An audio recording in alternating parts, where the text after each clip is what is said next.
신바람 사연 아파트. 오늘의 사연 시작하겠습니다. 안녕하세요. 저는 30대 여성입니다. 저는 얼마 전까지 미국에서 남편과 살고 있었습니다. 미국행을 결정한 지 몇 달 안 돼서 다시 한국으로 귀국했고 결혼을 뒤엎어버렸습니다. 갑자기 정해진 미국행이었기 때문에 혼인신고를 아직 안 한 상태였어요.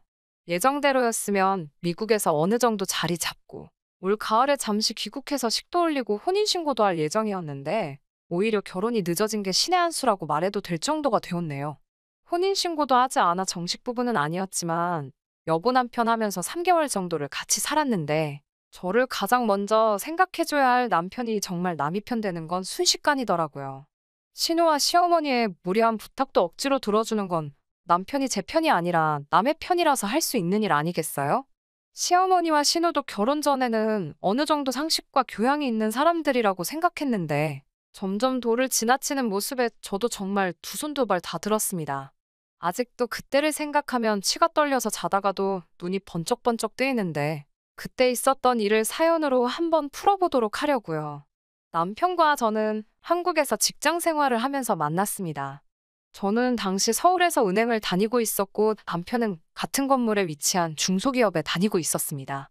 제가 일하는 은행이 남편 회사 건물 1층에 위치하고 있었기에 같이 일하는 사이는 아니어도 얼굴 마주칠 일이 많았습니다. 그러다 언젠가 남편이 퇴근하는 저를 불러 세우더라고요. 서로 통성명은 한 적 없어도 얼굴은 익히 아는 사이라서 제가 무슨 일 때문에 그러시냐고 물었더니 남편은 한껏 쑥스러워하면서 저에게 저 아시죠? 라고 되묻는 게 아니겠어요. 그래서 저도 알기야 하지만 하고 말끝을 흐렸습니다.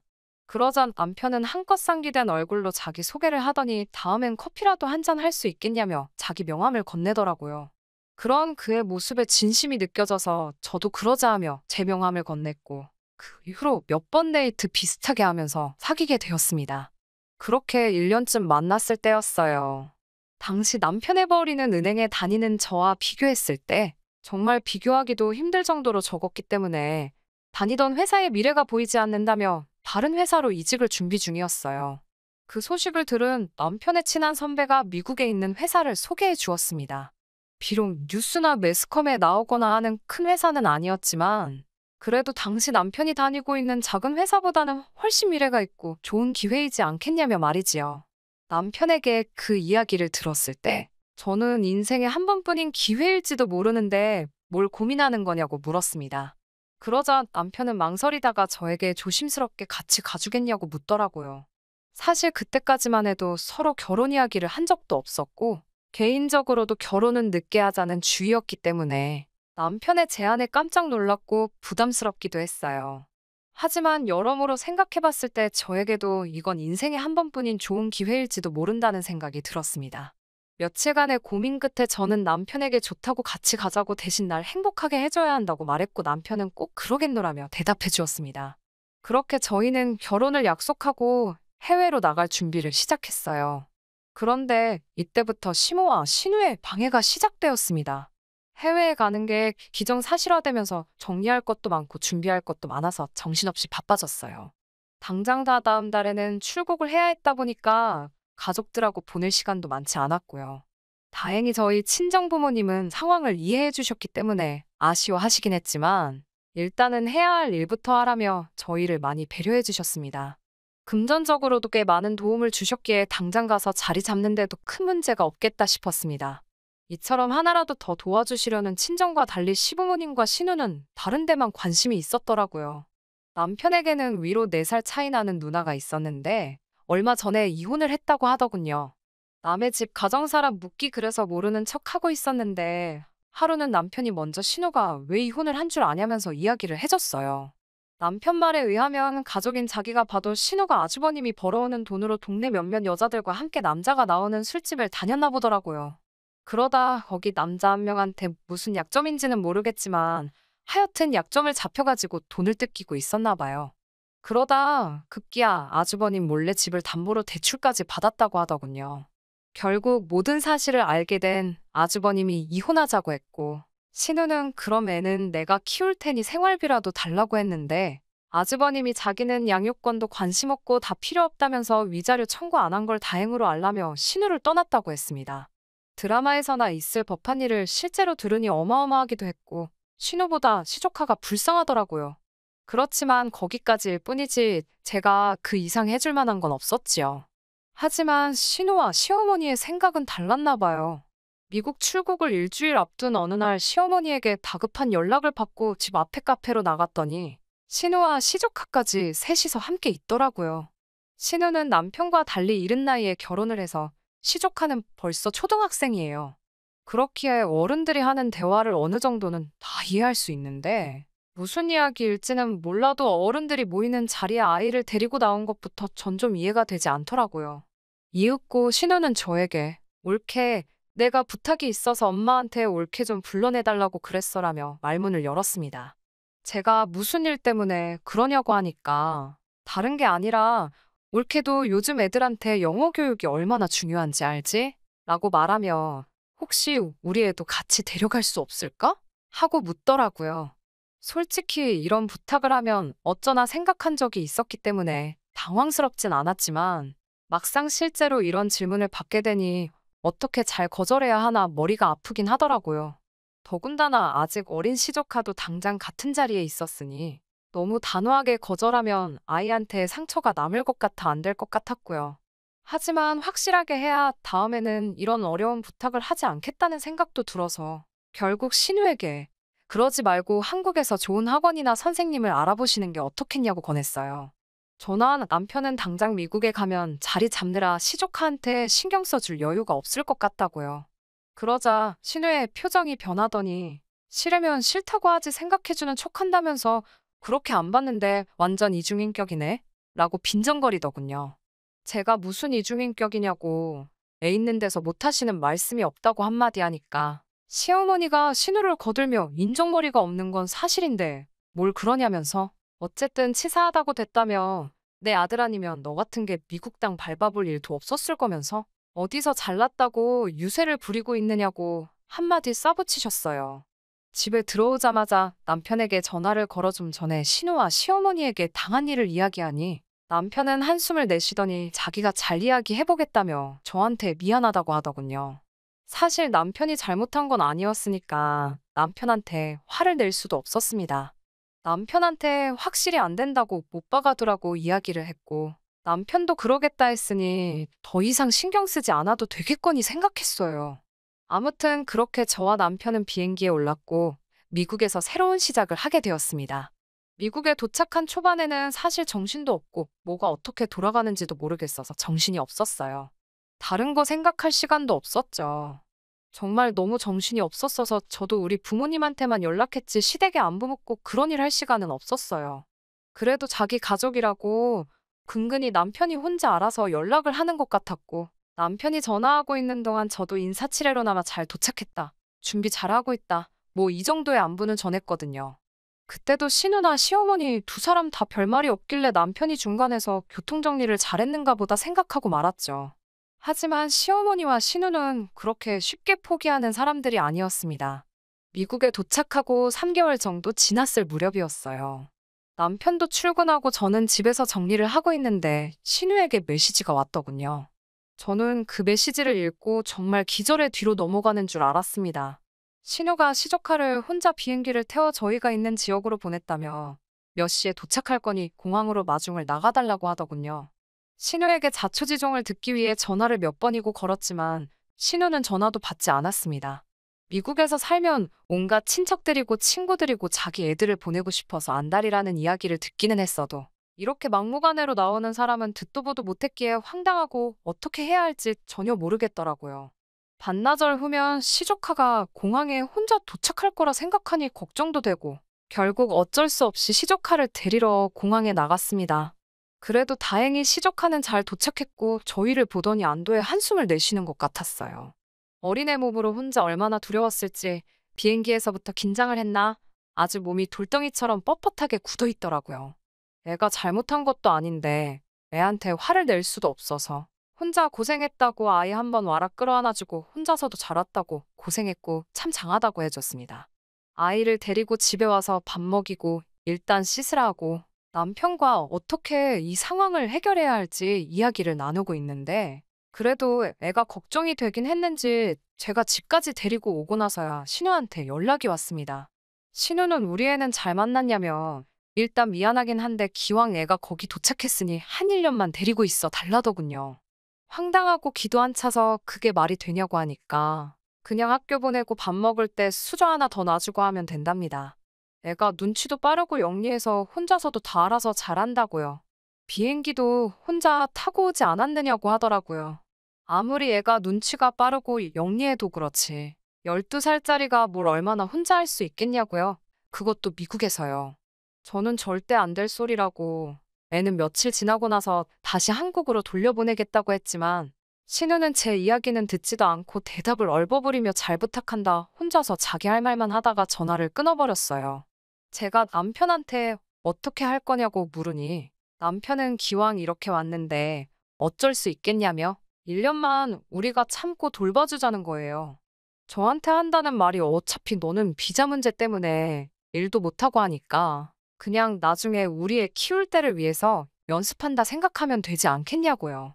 그제서야 남편이 어쩌면 신우, 그리고 시어머니와 이 모든 일을 짰을지도 모르겠다는 생각이 들더라고요. 제가 혹시 이거 니들끼리 짠 거 아니냐니까 무슨 말을 그렇게 하냐면서 막말로 이제 한 가족인데 뭐가 그렇게 어려운 일이냐며 적반하장으로 나왔습니다. 그런 남편의 뻔뻔한 모습을 보면서 정신이 들기 시작했습니다. 지금은 신혼의 아이라지만 이 다음엔 누가 될지 생각만 해도 골치가 아파왔어요. 이렇게 살자고 온 미국이 아닌데 싶었고요. 그러다 제 눈치를 보고 있는 시조카와 눈이 마주쳤습니다. 애가 무슨 잘못이 있겠어요. 어른들이 문제지. 그래, 기왕 여기까지 왔으니까 맛있는 거나 먹이고 놀이공원이나 데려가자. 있는 동안은 눈치 안 보고 재밌게 놀게 하고 그리고 그 다음에 한국에 데려다 줘야겠다 싶더라고요. 딱 일주일만 같이 놀아주고 조카 데리고 같이 들어가야겠다고 마음 먹었습니다. 그런 제 속마음도 모르고 다음날 시조카를 데리고 놀러 나가는 저를 보며 남편은 역시 내가 여자를 잘 골랐다며 저더러 좋은 여자라고 하는데 남편은 지 딴에는 그걸 칭찬이라고 한 것 같은데 저에게는 세상 그 어떤 욕보다 더 기분 나쁘게 들렸습니다. 그렇게 시간은 어느덧 일주일이 지났고 제가 시조카에게 이제 집에 가게 짐을 싸라고 하니까 애가 완강히 버티더라고요.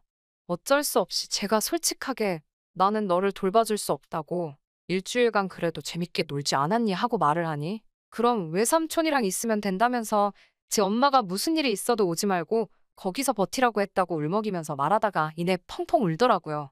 그런 애를 보고 있으니까 더 답도 안 나오고 애가 한 말 맞다나 외삼촌이랑 같이 있게 해주면 될 것 같아.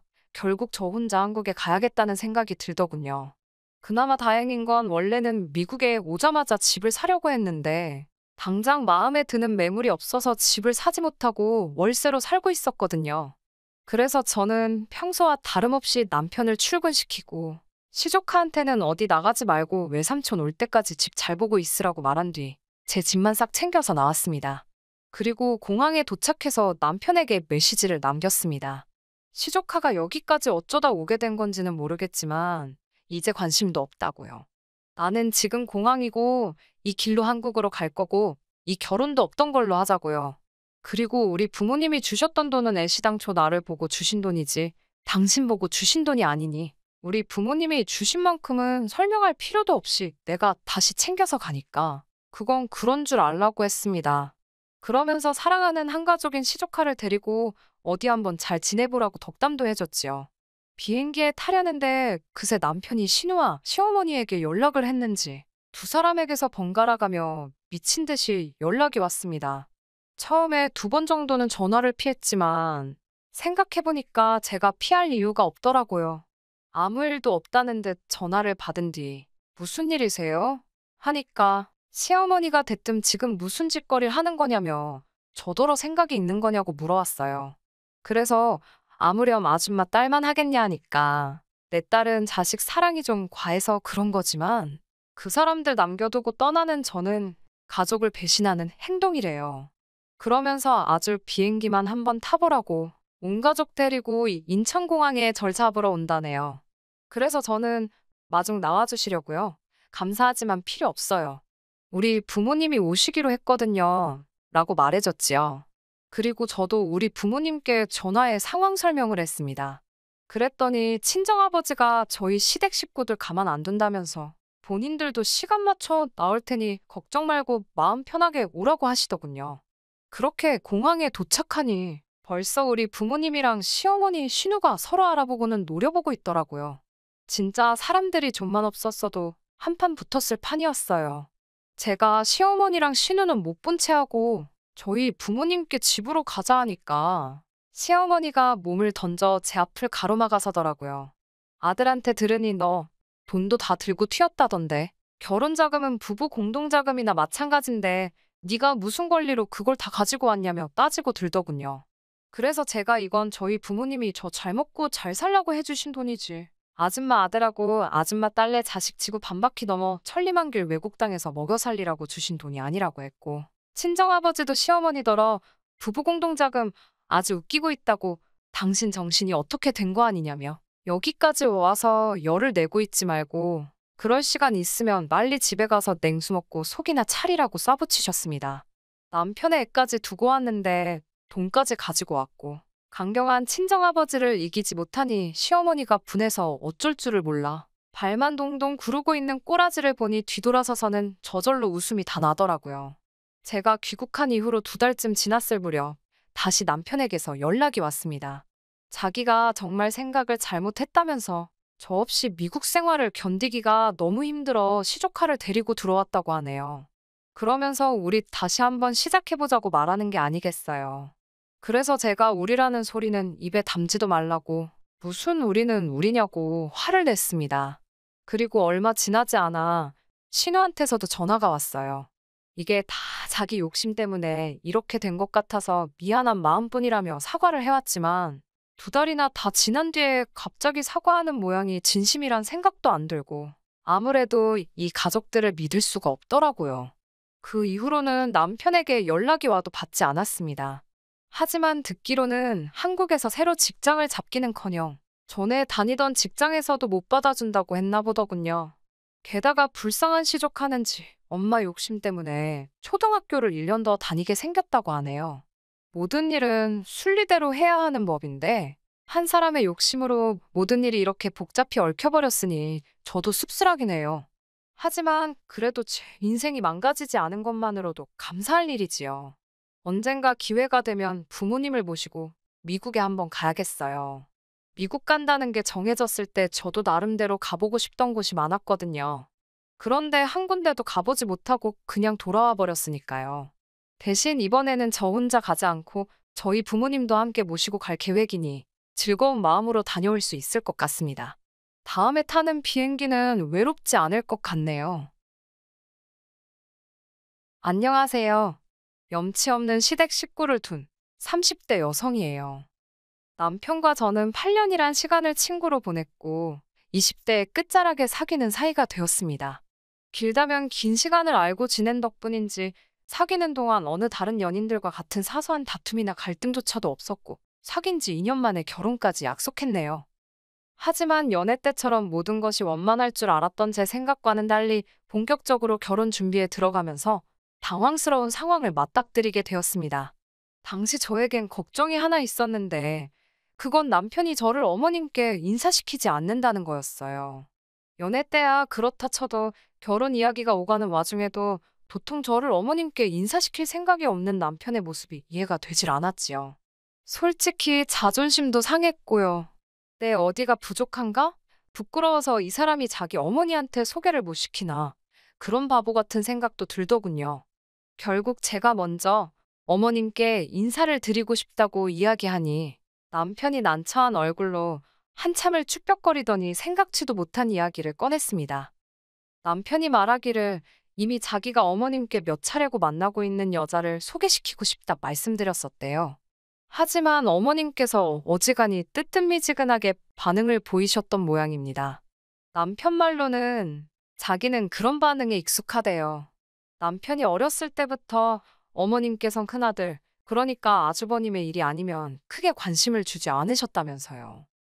남편에게 3살 터울의 형이 있다는 사실은 진작에 알고 있었습니다.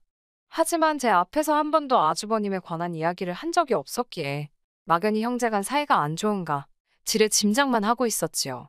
남편이 한풀이 하듯 털어놓은 바에 따르면 남편과 아주버님의 생일은 보름 정도 차이가 나거든요. 그런데 남편 말이 자기는 어려서 한 번도 자기 생일에 생일상을 받아본 적이 없답니다. 늘 아주버님 생일에 곁다리로 끼워서 축하를 받았다고요. 그렇다 보니 친구 하나 마음껏 초대할 수도 없었다며 어린 마음에 참 서러웠다 하더군요. 혹시 집안 사정이 어려웠던 건 아니냐고 남편에게 조심스레 물었으나 남편 말이 그건 절대로 아니랍니다. 아버님께서 살아계실 적에도 부유하진 않았어도 먹고 싶은 거 먹고 배우고 싶은 거 배우며 살았답니다. 그러다 남편이 중학교를 졸업할 무렵 아버님께서 돌아가셨는데 그때 당시에 4억 가까운 재산을 어머님께 남기셨다고 해요. 지금 어머님이 살고 계신 아파트도요. 하지만 이 돈에 관해서도 할 말이 참 많네요. 남편의 가슴에 한처럼 남은 또 다른 일은 대학에 관한 것이었습니다. 남편이 말하기를 아주버님은 어려서부터 공부 쪽엔 영 소질이 없었대요. 그럼에도 불구하고 어머님께선 그런 아주버님이 이 집안의 대들보이자 희망이라며 어떻게든 의사로 만들겠다 하셨다네요. 그렇게 의대에 보내겠다며 무려 삼수를 시키셨다고요. 여기까지 듣고 제가 하기 싫은 공부를 억지로 해야 했던 아주버님도 엄청 괴로우셨겠다 하니까 그것도 아니랍니다. 아주버님은 의대 갈 공부를 한다는 이유로 집에서 아주 왕처럼 행동했다네요. 동생은 물론이고 어머님까지 자기 몸종 부리듯 하면서 말이지요. 심지어 남편이 고3이 되었을 때도 예외가 없었다고요. 공부 좀 하려고 하면 아주버님이 이런저런 잔심부름을 시켜대고 자기 비위에 거스르는 일이라도 있으면 남편을 아주 쥐잡듯이 잡았다대요.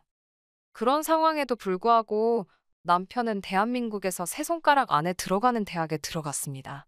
다른 집이라면 얼싸안고 기뻐할 일이었겠지만 남편은 축하한다 말 한마디 들은 게 전부라 했어요. 하지만 남편을 더 힘들게 했던 건 이후로 어머님께서 머리를 싸매고 드러누우셨답니다. 당신 큰아들, 그러니까 아주버님이 얼마나 자존심이 상하고 속상해 하겠냐며. 심지어 남편의 졸업식 날 남편의 고등학교에서 남편 이름으로 플랜카드를 만들어 교문에 걸었는데 그걸 본 어머님이 직접 교장실에 찾아가 저 플랜카드를 당장 떼달라고 하셨답니다. 행여나 아주버님이 오고 가다 보기라도 하면 얼마나 기분이 나쁘겠냐면서요. 사정이 이렇다 보니 남편과 제 사이에 본격적으로 결혼 이야기가 오가기 시작했음에도 불구하고 남편은 통 저를 어머님께 소개할 엄두를 내지 못했던 거예요. 자기가 받은 상처를 저도 받게 되진 않을까 걱정이 되었다면서요. 하지만 오히려 이런 속사정을 듣고 나니 어떻게든 이 남자랑 결혼해서 잘 사는 모습을 보여드려야겠다. 그래서 어머님으로부터 남편이 인정을 받을 수 있게 해줘야겠다. 바보같이 그런 결심을 하게 되더군요. 어찌됐건 거절을 당할 때 당하더라도 제 입장에선 시어머니 되실 분에게 미리 인사를 드리러 가는 게 도리였으니 싫다는 남편을 설득해 연락을 드렸습니다. 아니나 다를까 남편의 말대로 어머님께선 꽤나 시큰둥한 반응을 보이셨어요. 결혼이야 뭐 둘이 좋으면 알아서 하면 되지 못하러 번거롭게 오냐는 식이셨습니다. 이후로도 두어 번 정도 더 연락을 드렸는데도 어머님께선 계속 그냥 상견례 때 보자는 식이셨고 결국 상견례 당일이 돼서야 저희 친정부모님과 어머님을 모시게 되었습니다. 어머님께서는 다 큰 애들이 알아서 하게 내버려 두자고 말씀하셨고 따로 도움은 못 주신다고 선을 그으셨어요. 저희 친정도 경제적으로 여유가 있던 상황은 아니었기에 그 부분에 있어서는 별다른 이야기가 나오지는 않았고요. 저희는 그렇게 양가의 도움 없이 오로지 저희의 힘으로 부부의 연을 맺었네요. 그리고 이후로 지금까지 3년이란 시간이 흘렀습니다. 3년 동안 힘든 시간도 있었지만 남편과 저 둘이 힘을 합쳐 열심히 살았어요. 서로가 모은 돈에 대출을 받아 수도권의 작은 아파트도 하나 장만했고 남편이 좀 더 큰 대기업으로 이직을 하면서 한마디로 먹고 사는 사정이 나아졌네요. 그 사이에 저도 회사에서 인정받아 승진도 했고요. 하지만 그토록 바라던 어머님으로부터 인정은 여전히 받지 못한 상황이었어요. 어머님께선 안즈나 서나 오로지 큰아들, 아주버님 걱정밖에 없으셨고 그런 아주버님 옆에 붙어 살아주는 형님이 고마워서 그러신 건지 입버릇처럼 큰며느리가 최고라 하시더군요. 그러다 얼마 전 아주버님께서 교통사고를 당하셨습니다. 병원에 2주 정도 입원을 해야 하는 상황이었는데 어머님께서 저에게 연락을 해오셨어요. 형님 혼자 아주버님 수발을 드느라 고생을 하고 있으니 저더러 한번 들여다보라는 것이었지요. 참고로 저희 아주버님네는 작은 식당을 운영하고 계셨습니다. 말이 나와서 말인데 그 식당도 어머님께서 차려주신 거예요. 앞서 말씀드렸다시피 저희 결혼할 때 어머님께서 1원 한 푼 안 보태주셨습니다. 어머님 돈, 어머님 마음대로 쓰는 거라고 하지만 자식된 입장에서 참 서운하더라고요. 아주버님께서 먹고는 살아야 할 것 아니냐며 어머님께 말 그대로 징징거리자 어머님께서 직접 알아보시고 잘 된다는 프랜차이즈 식당으로 차려주셨습니다. 당신도 민망하시긴 했는지 저희한테는 원래 마지가 잘 풀려야 집안이 잘 돌아간다고 하시면서 말이에요. 나중에서야 알게 된 사실이지만 어찌 보면 어머님의 마지막 재산이라고 할 수도 있을 지금 사시는 아파트까지 담보로 잡아 아주버님에게 장사미천을 마련해 주셨다고 들었습니다.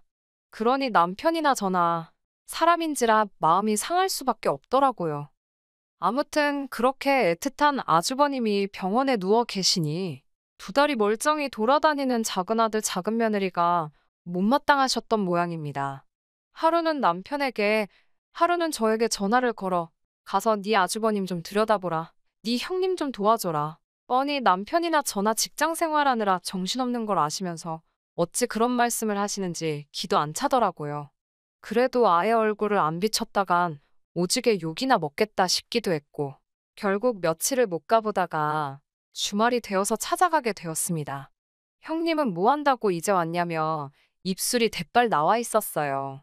아주 죽어서 장례라도 치른다고 하면 그때 오지 그랬냐는 게 저희를 향한 형님의 첫 인사였고요.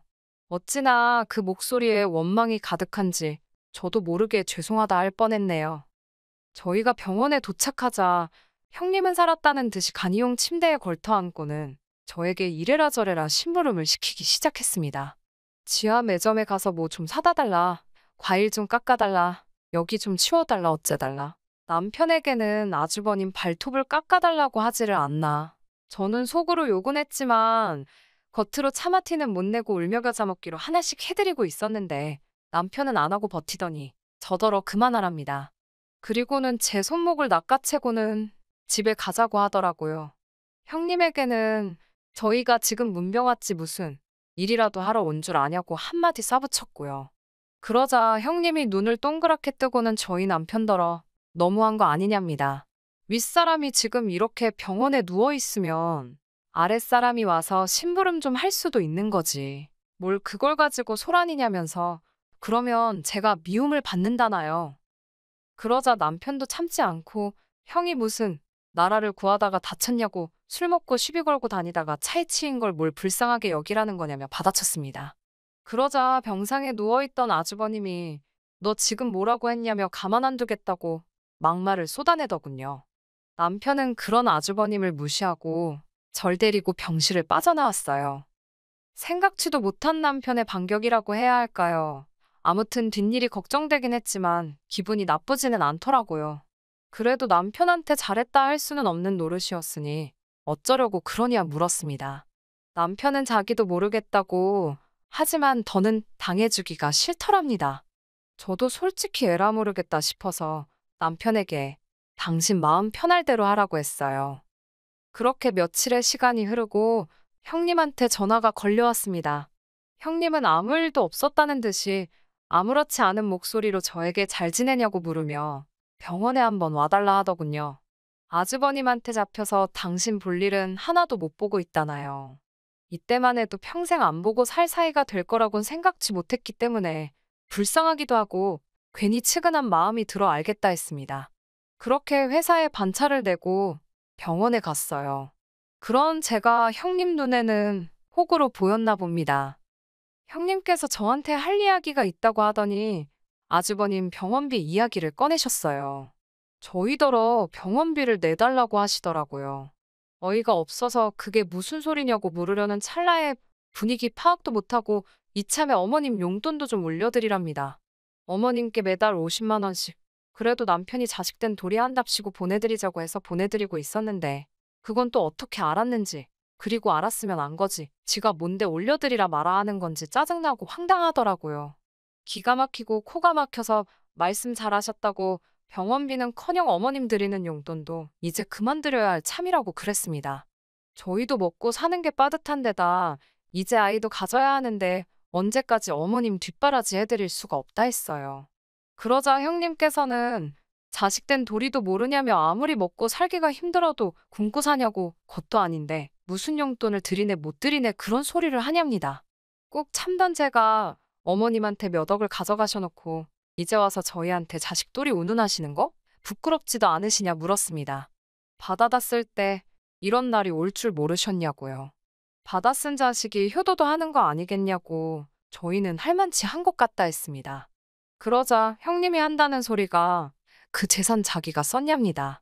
자기 남편이 사업한다고 까먹은 거지 자기는 그 재산 구경도 못했다나요? 이건 뭐 말인지 방군지 말 같지도 않아서 상대해 주기도 싫더라고요. 저는 형님에게 이제 아주버님 일뿐만 아니라 어머님에 관해서도 손 떼겠다고 저희한테 연락하지 마시라 써붙이고 집으로 돌아왔습니다. 남편하고 상의도 없이 내지른 탓에 심장이 벌렁벌렁 하더라고요. 바로 남편에게 전화를 해서 제가 했던 말 그대로 전했습니다.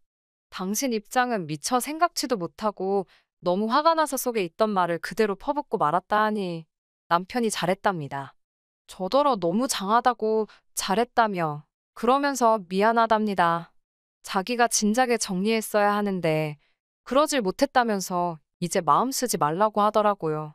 남편이 그래도 든든하게 제 편을 들어주니 마음이 한결 홀가분해지더라고요. 그리고 며칠 뒤 아주버님의 퇴원이 예정되어 있던 날이었습니다. 어머님께서 연락을 해오셨는데 받자마자 고함을 치시더라고요. 와서 빨리 병원비를 계산하라나요. 저는 제가 그걸 왜 하냐고 못한다 했습니다. 저희도 먹고 죽을래도 돈이 없다고요. 그러자 어머님께선 남편을 찾으셨습니다. 어차피 스피커폰으로 통화 중이었기 때문에 남편이 옆에서 말씀하시라고 짧게 한마디 하더라고요.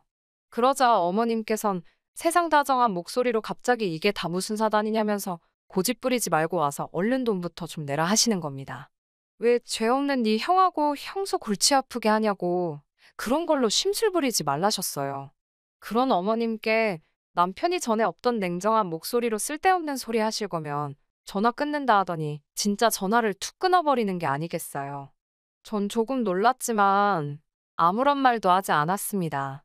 남편도 무슨 생각이 있으니 그랬겠지 싶어서 믿고 내버려뒀어요. 그리고 그날 늦은 밤 누군가 저희 집 현관을 미친 듯이 두들겼는데 딱 느낌이 오더라고요. 역시나 내다보니 아주버님 내외와 어머님이셨습니다. 이웃집에 미안해서 일단 현관을 열었습니다. 그러자 씩씩거리며 어머님과 아주버님이 앞장서 저희 집안에 들어오셨어요. 어느 정도 예상했던 상황이라 크게 당황스럽진 않았습니다. 솔직히 저희 둘이 이미 이런 상황이 생길 수도 있겠다 싶어서 여러 이야기를 나눈 후였거든요. 어떻게 보면 저희 부부야말로 단단히 준비가 되어 있었달까요? 어머님께서는 한참 동안 말없이 저희를 노려보시더니 요새 들어 이러는 이유가 뭐냐입니다. 그러자 남편이 형한테 그동안 총 얼마를 주셨냐 묻더라고요. 어머님께선 그런 남편에게 내가 주긴 뭘 줬냐고 하도 먹고 살기 힘들다 해서 집 밥벌이 하라고 가게 차려준 게 그렇게 꼬우냐고 오히려 저희를 속 좁은 사람 취급하시더군요. 남편도 지지 않고 어머님께 그러니까 그 먹고 살라고 챙긴 아들한테 효도 받으시라며 왜 해준 것 없는 아들한테 와서 이러시냐고 소리를 질러댔어요. 그러면서 아주버님께도 재산을 받을 때는 부양의 의무도 각오하고 있었을 거 아니냐며 어머님 모시고 나가라 했습니다. 그러자 형님께서 한숨을 내쉬더니 저를 보고는 그냥 병원비나 내주면 될 일을 이렇게 형제지간 싸우게 만드니까 좋냐입니다. 어머님이랑 형님이 쌍으로 저를 보며 여자 하나 잘못 들어와서 집안 꼴이 이게 뭐냐며 특히 형님께서는 저 때문에 착한 서방님이 아주 사람이 달라졌다며 자기가 다 속이 상한다고 어머님 앞에서 생쇼를 하더라니까요.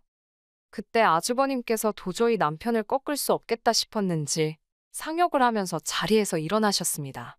그러더니 악담이랍시고 나중에 너네 힘들어져도 당신들 절대로 찾지 말랍니다.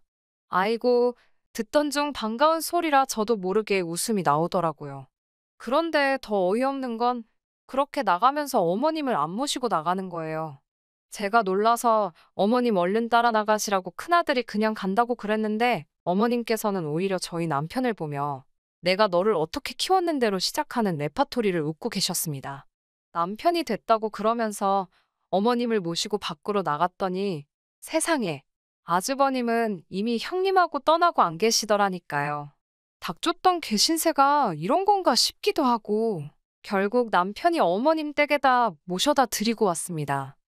돌아온 남편에게 물으니 어머님께 형님한테 재산을 받아내시던 어떻게 하시던 2억을 만들어 달라고 했답니다.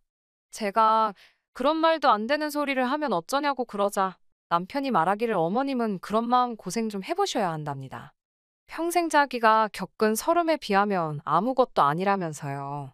게다가 어머님께선 당신이 2억이 어디 있냐 하시면서 그러면 이참에 저희 집하고 살림을 합치자 그러시더래요. 당신 집 팔고 나오는 돈은 저희 다 갖고요. 하지만 저나 남편이나 그 집으로 대출받아 쓰신 것도 알고 여차하면 경매에 넘어갈 판인 것도 알고 있거든요. 남편이 어이가 없어서 그 돈도 그냥 형한테 주고 오래오래 그쪽이랑 행복하게 사시라 그랬다네요. 이후로 어떻게 되었냐면요. 일단 저랑 남편은 전에 없이 평화롭게 잘 지내고 있습니다. 어머님한테서 일주일에 한 번 정도 전화가 오긴 하는데 아예 무시할 순 없어서 받아들이고는 있어요. 받으면 뭐 앓는 소리, 죽는 소리 하시지요. 하도 그러니까 지난번엔 남편이 자꾸 이러면 전화번호도 바꾸고 아예 숨어버릴 거라고 소리를 치대요. 부모 자식 사이니까 평생 안 보고 살 수는 없겠지요. 하지만 적어도 이제 제가 먼저 나서서 두 사람 사이를 어떻게 해줘야겠다라던가 한마디로 별 생각 안 하려고요. 모자지간인 만큼 어떻게 되든 두 사람이 알아서 하게 내버려 둘랍니다. 안녕하세요. 30대 초반의 새댁입니다. 결혼한 지는 이제 1년 꽉 채우고 2년 차에 들어갔고요.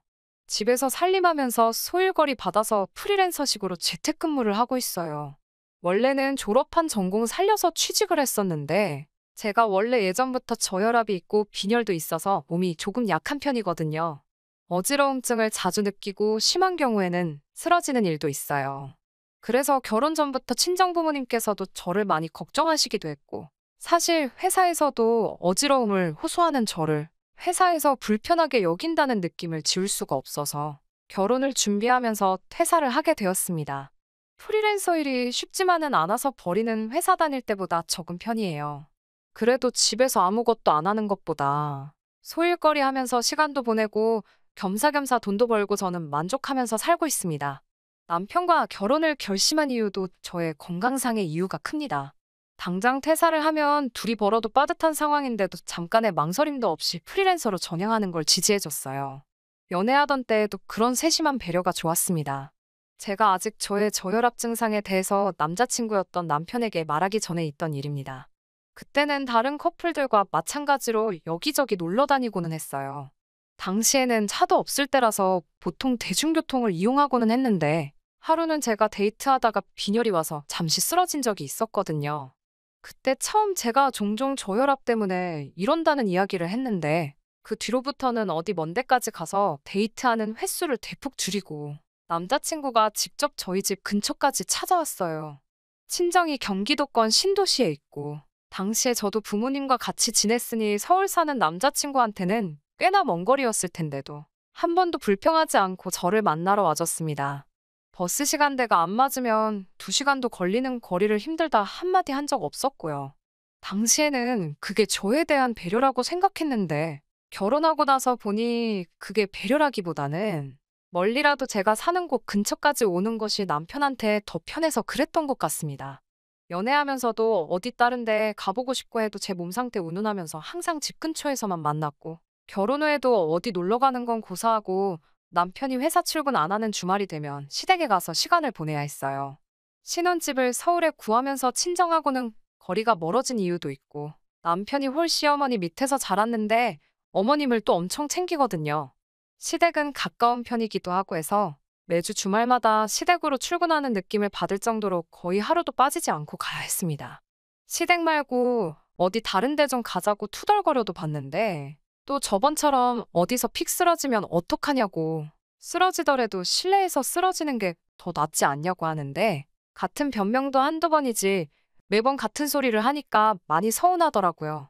저를 더 서운하게 만들었던 건 매번 이렇게 시댁만 올 거면 친정도 가끔 가자는 저의 말에 남편은 친정에 가면 거리가 멀기도 하고 장인 장모님 두 분 다 계시는데 그러면 자기가 조금 불편한 것 같아서 싫다고 친정에는 명절 때나 가자고 하는 거예요.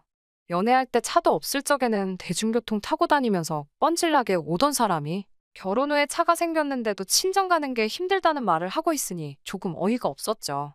그리고 친정 부모님이 불편하다는 말도 그래요. 저는 시어머니가 편하기만 해서 시댁에 군말 없이 따라가는 거 아니거든요. 그래서 결혼 생활 초반에는 남편 따라 매번 시댁으로 향하다가 너무 불공평하다는 생각도 들고 계속 아무 말 없이 따라가니까 더 저러는 것 같아서 언제부터인가 일부러 일을 월요일이나 화요일쯤으로 마감을 해줘야 하는 일들로 받아다가 주말에는 집에서 일을 하기 시작했어요. 그러면 일 핑계로라도 시댁에 안 갈 수 있었으니까요. 그런데 웃기는 건 제가 일 때문에 시댁에 못 간다고 하니 남편도 딱히 혼자서는 시댁에 가지 않더라고요. 아예 발길을 끄는 건 아니지만 그렇게 하루도 빠짐없이 매 주말마다 다녔으면서 제가 주말에 일을 시작하고 난 뒤로부터는 빠르면 3주에 한 번, 늦으면 한 달에 한 번씩 텀을 두고 다녀가기 시작했습니다. 매주 안 가도 되는 거면 어디 좀 나가거나 친정에도 좀 다녀오지. 좀 치사하다는 생각이 들었어요. 식사는 시어머니가 챙겨주시기는 하는데 뒷정리는 그동안 제가 했었거든요.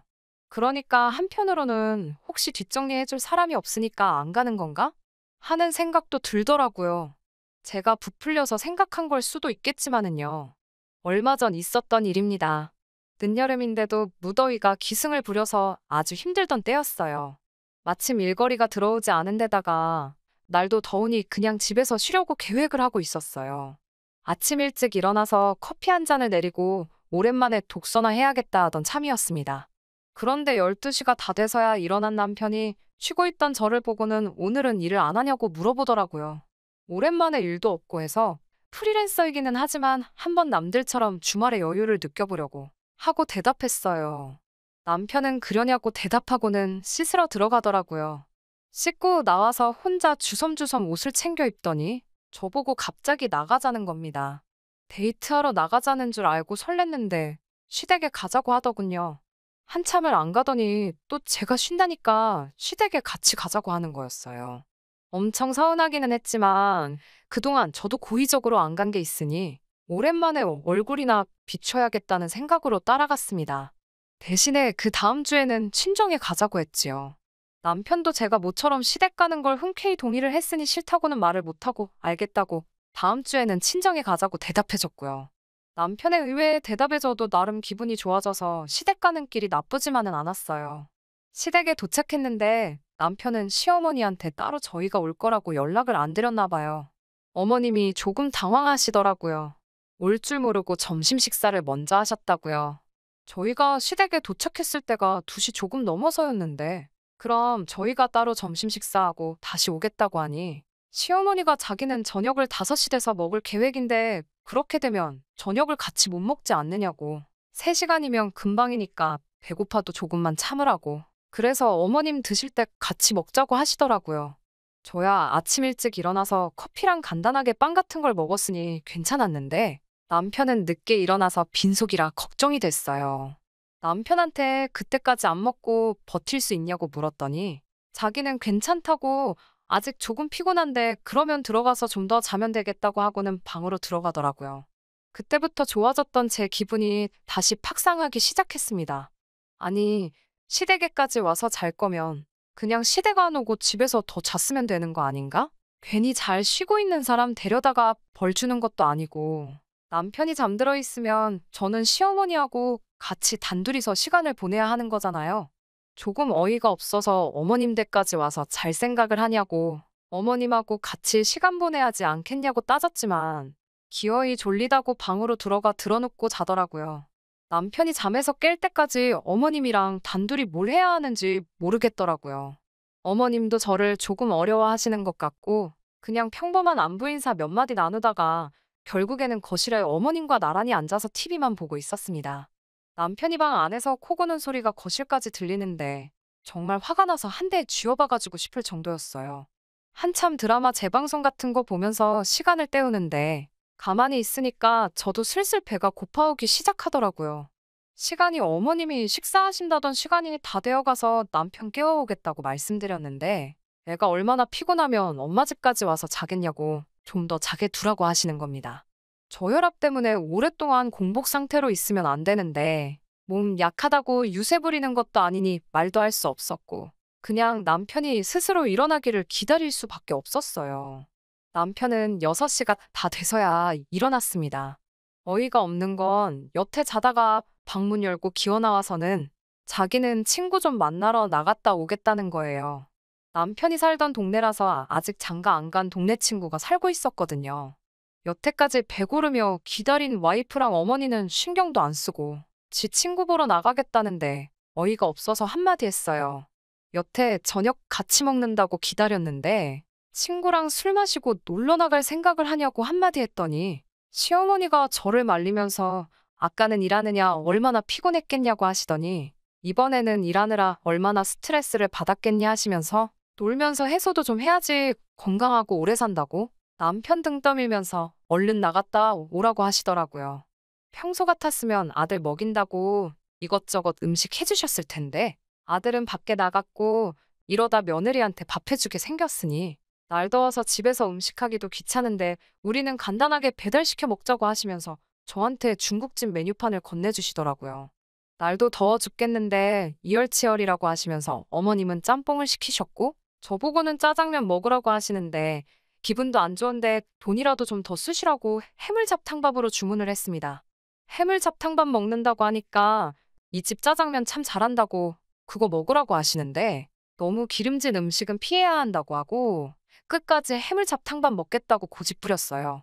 며느리한테 5천 원 더 쓰는 걸 아까워하는 모습 보고 이럴 바에 차라리 그냥 집에서 쉬었으면 마음이라도 편했겠지 하는 생각이 들면서 남편이 미워지더라고요. 아무튼 남편까지 나가버리니 시어머니와 단둘이 어색한 시간은 더욱 더 길어졌습니다. 그래도 저녁 시간대 되니까 TV에 볼만한 게 많아져서 다행이었어요. 얼마 안 있어서 초인종 울리는 소리가 났고 배달 음식 도착한 것 같아서 그거 받으려고 소파에서 일어서는데 순간 눈앞이 깜깜해지고 온몸에 힘이 빠지기 시작했습니다. 기립성 저혈압으로 제가 또 의식을 잃고 쓰러졌던 거예요.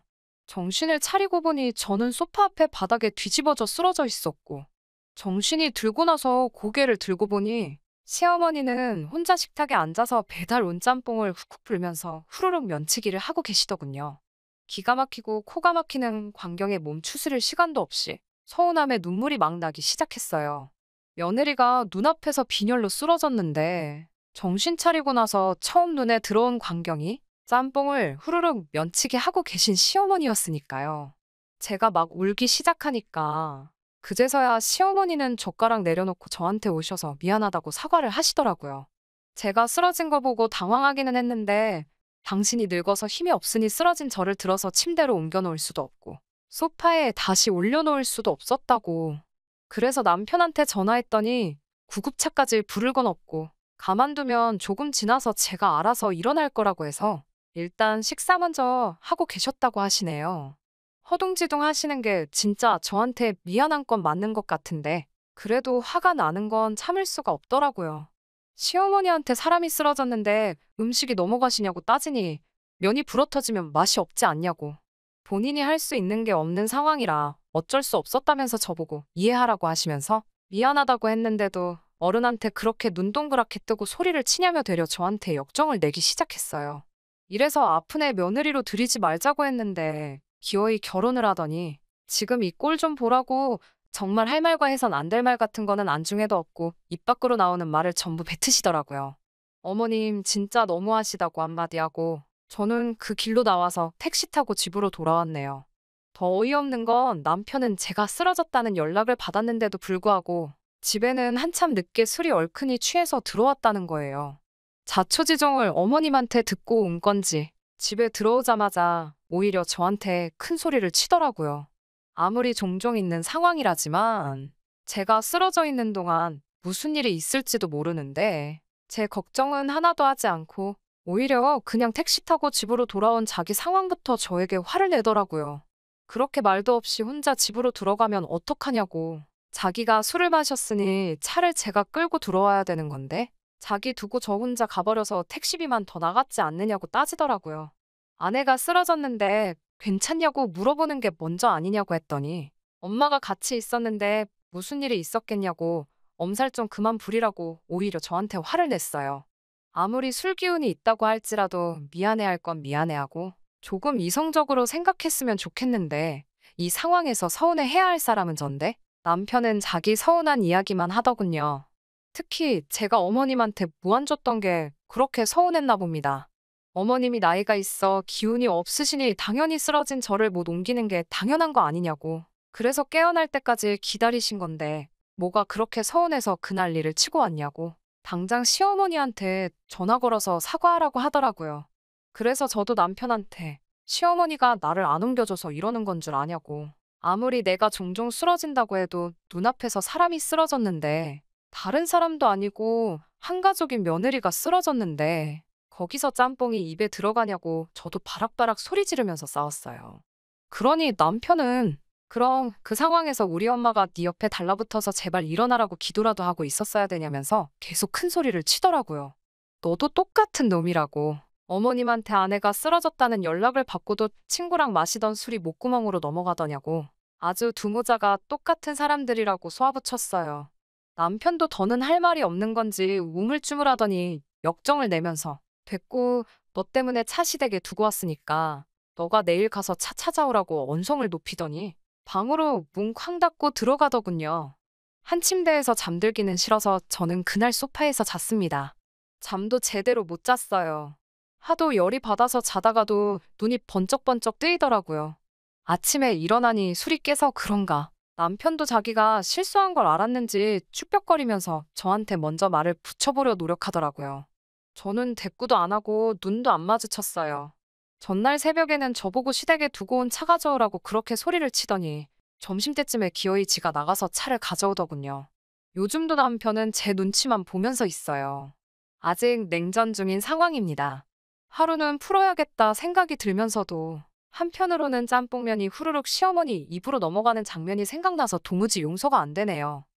시어머니한테도 아무 일 없었다는 듯이 연락이 오고 지금은 오히려 제가 억지 부리면서 예민하게 구는 사람처럼 된 것 같아서 신경이 참 쓰이네요. 사과는 받고 싶은데 아무 일도 없던 것처럼 어물쩍 넘어가려는 두 사람을 이해해줘야 하는 건지 잘 모르겠어요.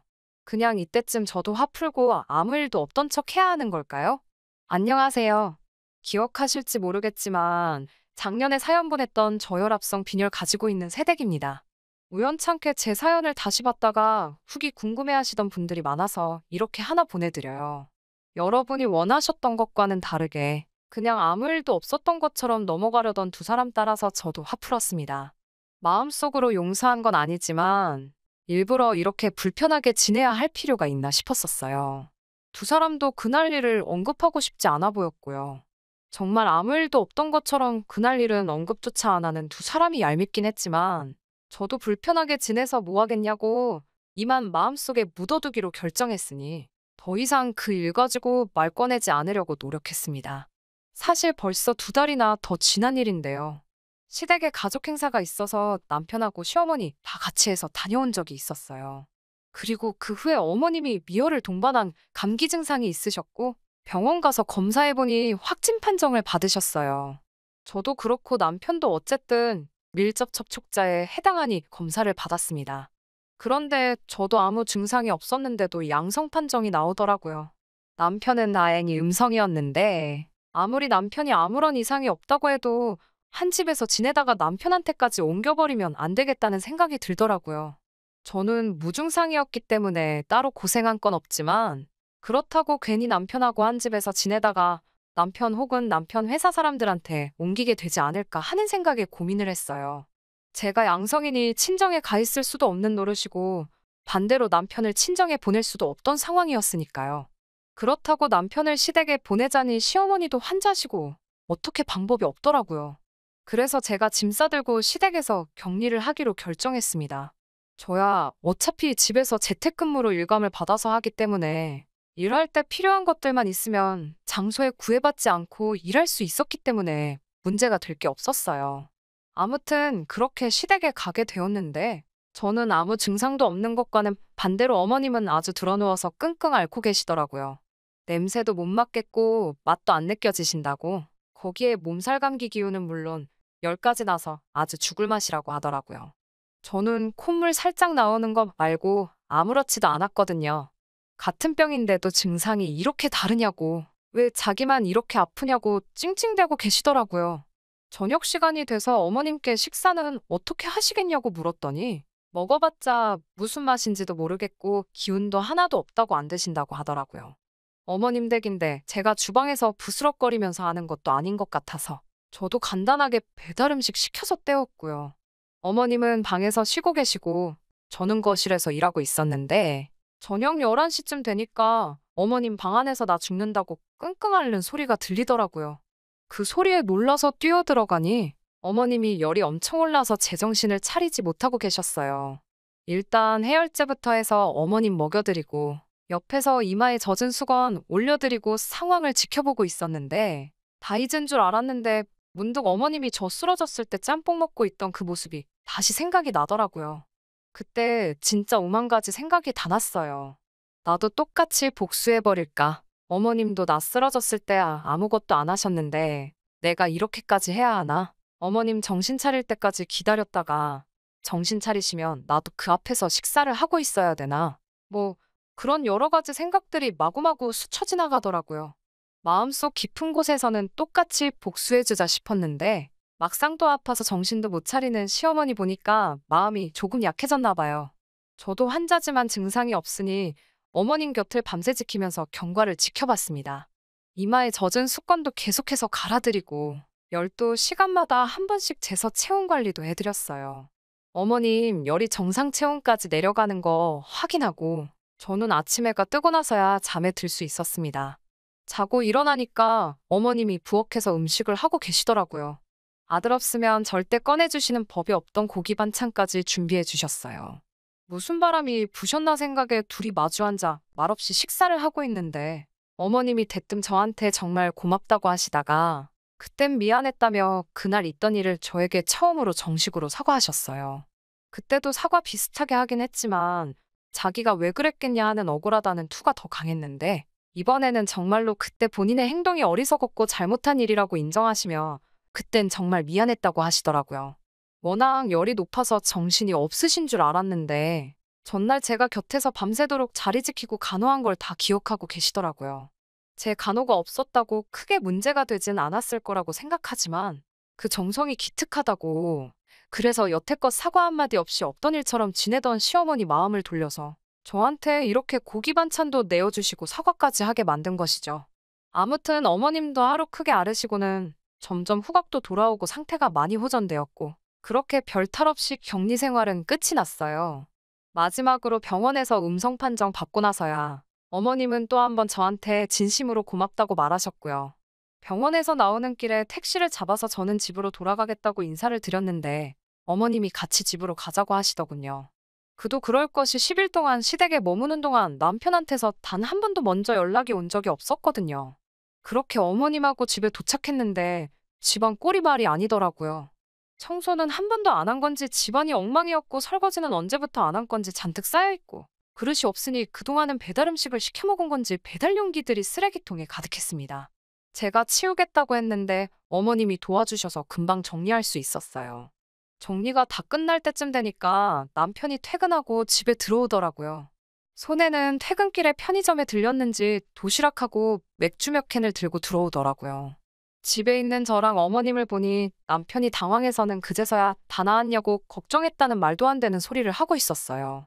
어머님은 그 길로 남편 머리통을 후려갈기시더라고요.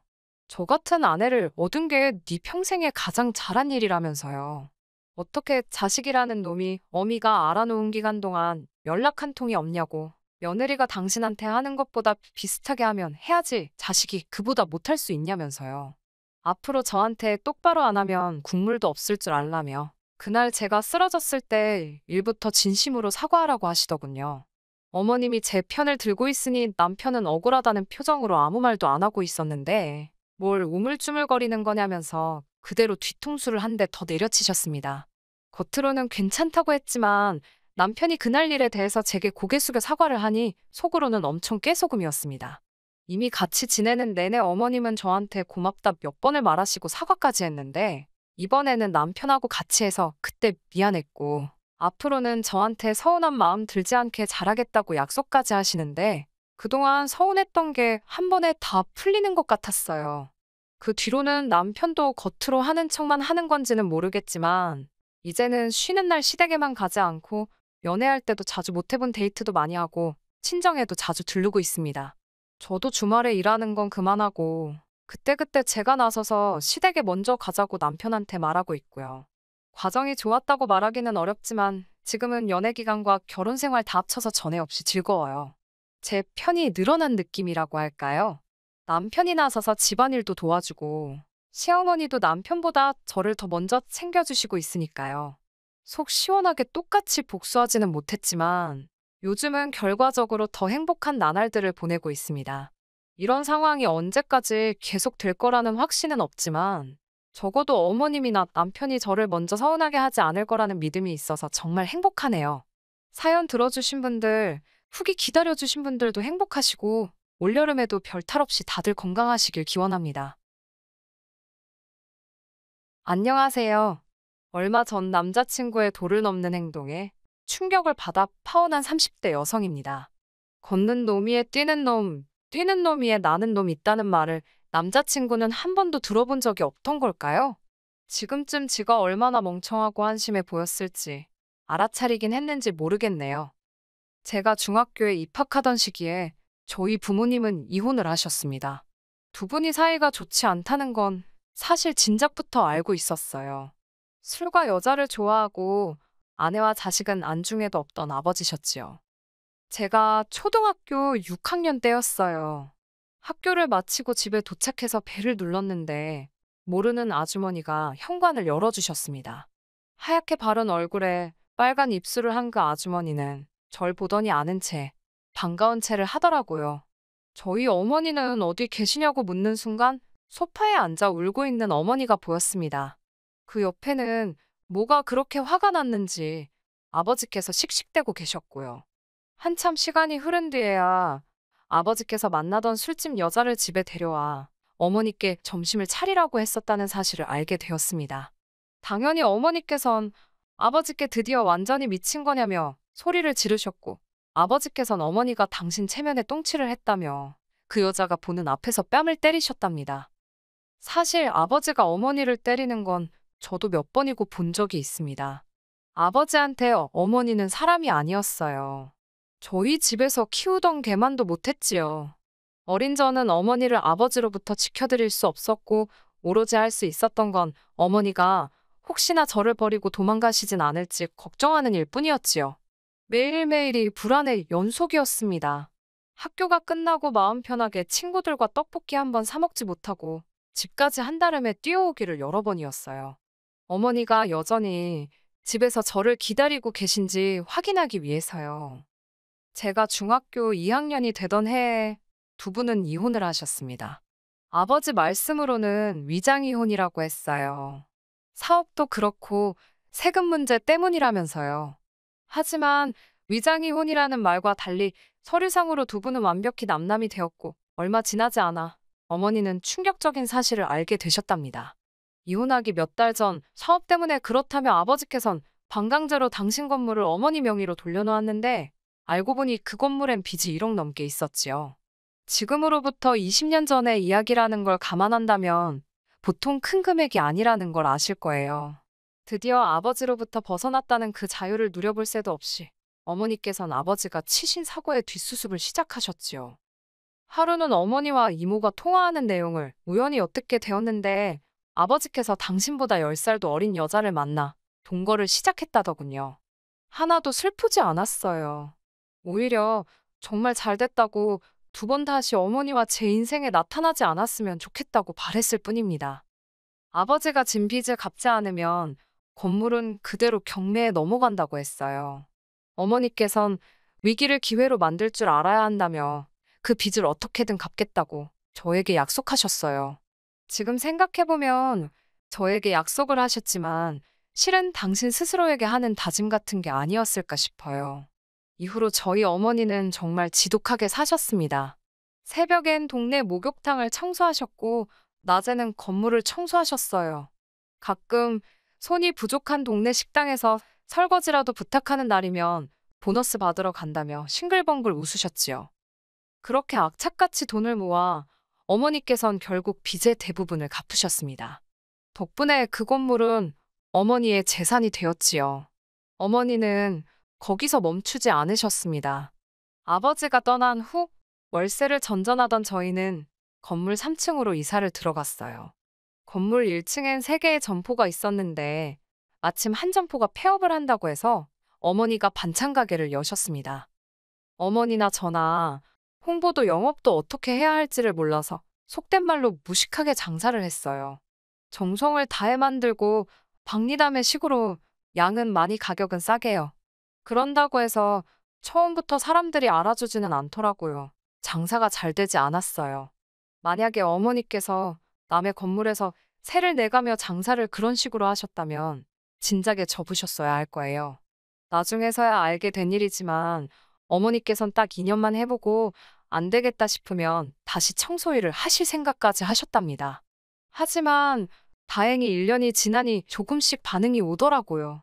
동네 엄마들 사이에서 김치가 너무 맛있다며 대량으로 살 순 없겠냐고 이야기가 나왔고 급기야 인근 회사들에서도 납품 문의가 들어오기 시작했거든요. 저는 고등학생에 불과했으니 현실적으로 어머니를 도와드리는 건 온라인에서 어머니 가게를 홍보하는 정도에 불과했어요. 어머니께서는 당시 몇몇의 아주머니들을 직원으로 고용해 가게를 운영해 나가고 계시기는 했지만 언제까지 주먹구구식으로 해나갈 수도 없는 노릇이었지요. 그렇게 몇 달의 시간이 흐르고 어머니께선 도저히 이렇게는 안 되겠다며 작은 회사를 설립하셨습니다. 멀지 않은 곳에 경매로 나온 공장이 있어 그것도 매입을 하셨어요. 그렇게 어머니는 직원 5명을 둔 김치 공장의 사장님이 되셨습니다. 어머니가 당신의 인생을 바꿔 나가시는 동안 저 역시 죽기 살기로 공부에만 매달렸습니다. 마음 같아선 당장이라도 저도 어머니 회사에 가서 일을 배우고 어머니께 도움이 되어 드리고 싶었지만 어머니께서 거절하셨습니다. 한마디로 제가 뭘 아냐는 거였지요. 저에게 대학도 가고 대학원도 가서 너가 하고 싶은 걸 하라는 게 어머니의 말씀이셨습니다. 고민 끝에 저는 경영학과 마케팅을 공부했습니다. 대학원을 졸업한 뒤에는 해외로 유학도 1년 다녀왔지요. 한국에 들어온 이후에는 취업을 했습니다. 어머니의 회사에 들어가는 것도 생각을 안 해본 건 아니지만 어렸을 때 무조건 어머니께 도움이 되고 싶다는 생각과는 달리 제가 가서 일하게 됐을 때 어머니가 느끼실 부담과 제가 느낄 불편과 같은 많은 것들을 생각하게 되더라고요. 차라리 다른 회사에 가서 좀 더 배우고 오는 편이 도움이 되겠다는 결론이었네요. 그렇게 저는 국내 식품회사에 입사하게 되었고 그곳에서 지금의 남자친구를 만나게 되었습니다. 남자친구는 저보다 5살이 많았지만 입사 시기는 고작 1년이 빨랐어요. 직원들 사이에서도 그렇게 늦은 나이에 어떻게 들어올 수 있었는지 이런저런 말들이 많았습니다. 저야 나중에 남자친구에게서 직접 들었지만요. 대학교를 졸업한 이후로 기자를 하겠다며 2년이란 시간을 보냈답니다. 그때는 뭐 정의감이 넘치고 세상에 대한 환멸을 느껴서 사회를 고발하는 기자가 되려고 했다나요. 하지만 기자가 되는 길이 쉽지가 않더랍니다. 이후로는 부모님의 성화에 내키지도 않는 공무원 공부를 몇 년 동안 했다고요. 하지만 역시 그 또한 잘 풀리지 않아서 결국 아버님께서 아는 지인의 지인을 통해 지금의 회사에 거의 낙하산처럼 꽂아주었다 했습니다. 이 이야기를 할 때 남자친구는 마치 자기가 엄청난 특권층인 것 마냥 으스댔는데 얼마나 꼴 같지도 않던지요. 그런데도 그런 남자친구와 연애를 하고 결혼까지 생각했던 건 남자친구가 잘난 척이 심해서 그렇지 저에게 항상 다정하고 친절했기 때문입니다. 사무실 내 다른 직원들, 특히 상사들한테 깍듯하고 예의가 바른 것도 보기가 좋았어요. 남자 직원들 대부분이 담배를 피러 간다며 1시간마다 밖에 나가고 술자리를 좋아해서 걸핏하면 회식을 잡아댔는데 남자친구는 달랐습니다. 건강을 생각해 담배는 안 피고 실수할까봐 술은 안 좋아한다고요. 어린 시절 폭력적이고 술과 여자를 좋아하던 아버지의 모습을 봤던 탓에 저는 이성을 볼 때 그 사람의 음주 여부나 여성 편력 등을 집중해서 관찰하는 편입니다. 그런 저에게 남중남고 그리고 남자들이 대부분인 과를 졸업했다는 남자친구는 남편감으로 정말 딱이다 싶었지요. 그래서 잘난 척을 하는 건 귀여운 애교라고 여기고 얼마든지 넘어갈 수 있었습니다. 하지만 뭐든지 정도껏 해야 봐주지요. 제 얼굴에 침 뱉기 같지만 이제 제가 못할 말이 뭐가 있겠어요? 남자친구의 잘난 척은 시간이 지날수록 정도가 심해졌어요. 둘만의 이야기에 집중하고 소소한 재미를 추구하는 저와 달리 남자친구는 매번 국제정세가 어떻고 나라 상황이 어떻고 같은 전혀 가볍지 않은 그리고 당장 우리의 연애와 전혀 상관없는 대화를 나누고 싶어 했어요. 사귄 지 얼마 되지 않았을 때야 그런 남자친구의 모습이 지적이고 똑똑해 보였던 게 사실이에요. 또 제 딴에는 남자친구의 기를 살려준답시고 조금 과하게 리액션을 해주기도 했어요. 하지만 사람이 눈치가 있어야 할 거 아니에요? 뜬금없이 아프리카에선 애들이 쌀이 없어 굶어 죽어가네 어쩌네. 그런 소리를 기껏 분위기 있는 레스토랑에 도착해서 해대면 제 기분은 어떻겠어요? 뿐만 아니라 하도 어려운 이야기만 해대길래 똑똑한 여자를 좋아하나 싶더라고요. 생각해보면 어이가 없어요. 저도 배울 만치 배운 여자였는데 그래도 그때는 사랑에 눈이 멀어서는 그런 남자친구에게 걸맞는 여자가 되어야겠다는 욕심이 들더라고요. 그래서 일부러 관심도 없는 분야의 책까지 찾아 읽어가며 말 그대로 공부를 했네요. 황당한 건 막상 제가 공부를 하니까 남자친구가 별로 안 좋아하더라고요. 게다가 대화를 나누다 보면 의견이 다를 수도 있잖아요.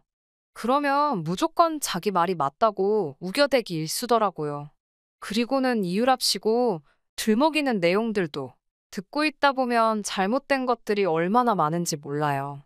평소에 제 성격이라면 그런 걸 구태여 지적하진 않았겠지만 어디 가서 행여 개망신 당할까 싶어서 한두어 번 지적한 적이 있습니다. 그랬더니 어휴, 자기가 실수한 건 인정하지 않고 갑자기 완전히 다른 이야기를 꺼내는 비겁한 사람이었어요. 그래도 사랑의 힘이 무섭긴 하대요. 싸우고 지치기는 했어도 맞춰가는 과정이라 생각했지 헤어져야겠다는 생각은 솔직히 못했거든요. 제 인생의 첫사랑이기도 했고 첫 남자이기도 했으니까 미련이 많았던 것 같아요. 좋은 점만 보려고 애를 많이 썼어요. 남자친구가 결혼하자고 했을 땐 솔직히 걱정보다 안도가 되었던 게 사실이에요. 아시다시피 저희 집에는 어머니와 저밖에 없었잖아요. 믿음직한 남편이자 사위가 돼줄 거라는 기대가 있었어요. 잘난 척하는 것 빼고는 그래도 심성은 곱고 착한 사람이었고 행실도 바르다고 믿었으니까요. 남자친구에게 프로포즈를 받고 저는 회사를 관뒀습니다. 일단 저희가 다니던 회사는 사내 결혼에 꽤나 부정적이었거든요. 그리 전 어차피 언젠가 어머니 밑으로 들어가 일을 배울 생각이었고요. 여러 가지 상황과 조건들이 맞아떨어져 별 미련 없이 회사를 관뒀습니다. 하지만 저희 어머니가 김치 회사를 운영하신다는 사실을 모르고 있던 남자친구는 벌써부터 전업을 할 생각이냐며 걱정이다, 실망이다 그딴 소리를 해댔지요. 남자친구와 상의를 하지 않고 회사를 관둔 건 제 실수입니다. 인정해요. 하지만 제가 원래 어떤 결정을 내릴 때 누가 밤나라 배나라 하는 걸 별로 좋아하지 않거든요. 그리고 어차피 이직할 곳이 정해져 있는데 남자친구가 그토록 기분 나쁘게 받아들일 거라곤 상상도 못했지요. 남자친구에게 상황을 설명하고 나자 남자친구는 오해해서 미안하다며 자기는 제가 개념 있는 여자인 줄 알았기에 깜짝 놀랐답니다. 그 말도 영성에 차지는 않았지만 자꾸 말꼬리 잡아서 서로 좋을 게 없다 싶어 못 들은 채 넘겼어요. 저는 회사를 관뒀고 어머니 회사로 들어갔습니다. 전 솔직히 제가 큰 도움이 될 줄 알았는데 어머니 회사는 제가 다니던 회사에 비하면 규모도 한참 작았고 여러 가지로 달랐습니다.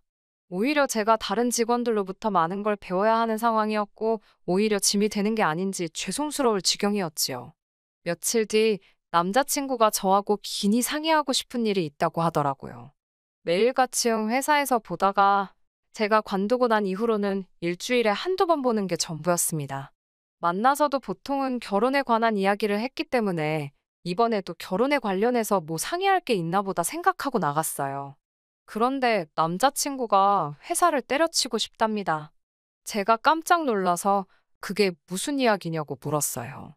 저와 달리 남자친구는 별다른 계획도 없는 걸로 알고 있었고, 있다고 해도 그 나이에 이직이 쉬운 일이 아니라는 건 저나 남자친구 두 사람 다 알고 있었으니까요. 남자친구는 실실 웃어가며 자기를 저희 어머니 회사에서 일하게 해달랍니다. 생각지도 못한 남자친구의 말에 황당하기도 했고 난처했어요. 무조건 거절을 해야 한다는 건 잘 알고 있었지만 어떻게 이야기를 꺼내야 하는 건지. 하지만 남자친구는 제가 아무 말도 못하고 머뭇거리는 것만으로도 서운하다고 난리였습니다. 그러더니 뒤도 안 돌아보고 카페를 그냥 나가버렸어요. 이 어이없는 상황에 뭐라 할 말이 없더라고요. 일단 남자친구에게 전화를 걸었습니다. 전화를 걸면서도 이게 뭐 하자는 짓거리인가 싶어서 내가 너무 심했나 그런 생각도 들고 결국 남자친구에게 사과를 했어요. 한번 어머니께 물어나 보겠다고요. 집으로 돌아와 어머니의 눈치를 살피다 조심스레 낮에 있던 일을 털어놓았습니다. 어머니께선 생각이 많아 보이셨어요. 그러더니 인턴도 괜찮으면 와서 해보라고 하랍니다. 채용하는 건 인턴하는 거 보고 정하신다고요. 생각지 못한 어머니 반응에 저는 좀 놀랐지만 일단은 이 좋은 소식을 알려야겠다 싶었습니다. 하지만 어머니의 말씀을 전해 들은 남자친구는 왜 조건이 붙냐고 또 툴툴거렸습니다. 진짜 아쉬운 게 누군데 내가 왜 남자친구를 구슬러야 되지 싶으니까 화가 확 올라오더라고요. 이렇게 해도 싫다고 하면 나도 더는 모르겠다고 짜증을 냈습니다. 그러자 남자친구도 이번엔 한 발 물러서더니 알겠다고 고맙다고 하더라고요. 저는 솔직히 그래도 남자친구가 최소한 어디에서 자기가 발을 뻗어도 되는지 아닌지 정도는 분간을 할 수 있을 줄 알았어요. 회사 내에서 사회생활을 아예 못하던 사람도 아니었으니까요. 하지만 저희 어머니 회사가 작다고 무시를 한 건지 남자친구는 출근을 하기가 무섭게 헛짓거리를 하고 돌아다니기 시작했네요. 어머니 회사에는 13명의 직원분들이 있었는데 대부분이 저희보다 나이가 많거나 경력이 오래된 분들이에요. 그런 분들을 상대로 남자친구가 또 지가 잘났다고 떠들어댄 거지요. 대기업에서는 그렇게 일 안 한다. 사고방식이 그런 식이면 성장을 못한다. 누구누구 씨 때문에 일이 진행이 안 된다. 이런 건 영어로 써주셔야 되지 않겠냐. 직원들 사이에서 당연히 이야기가 나오기 시작했는데 남자친구가 직원들 앞에서 자기가 마치 이 회사에 뭐라도 되느냐 거들먹거리고 한마디로 어디서 저런 걸 데려왔냐는 불만이었지요. 하지만 남자친구는 그런 건 깨이치 않는 눈치였어요. 오직 자기 잘난 것만 뽐내느라 바빴지요. 심지어 그날은 사장인 저희 어머니를 상대로 그 꼴 같자는 지적질을 했고 난리가 났네요. 어머니께서 거래처와 일정 및 수량을 조율하고 계시던 시기였어요. 제가 그 일을 도왔고요. 그런데 남자친구가 그것도 근무 시간에 멋대로 제 자리에 와서는 그 서류를 보더니 이게 경제학적 관점에서 어쩌고저쩌고 떠들어대더니 급기야 저희 어머니랑 이야기를 해봐야겠답니다. 이러다간 회사 망하게 생겼다면서요. 어처구니가 없어서 한번 집 걸려봐라 하고 냅뒀습니다. 저희 사무실 구조가 어떻냐면 어머니가 쓰시는 사장실에서 직원들 자리가 다 보이고요. 직원들도 사장실 내부를 전부 다 볼 수 있습니다. 방음도 제법 되는 편이고요. 그런데 남자친구가 사장실에 들어가고 얼마 되지 않아 어머니께서 고함을 치는 소리가 들렸습니다. 직원들이 웅성거렸고 놀란 제가 사장실로 뛰어 들어갔어요. 어머니께서 하시는 말씀이 남자친구가 여기서 일하는 직원들 전부 다 수준 미달이라면서 어떻게 이런 식으로 사업을 끌어오셨는지 모르겠다나.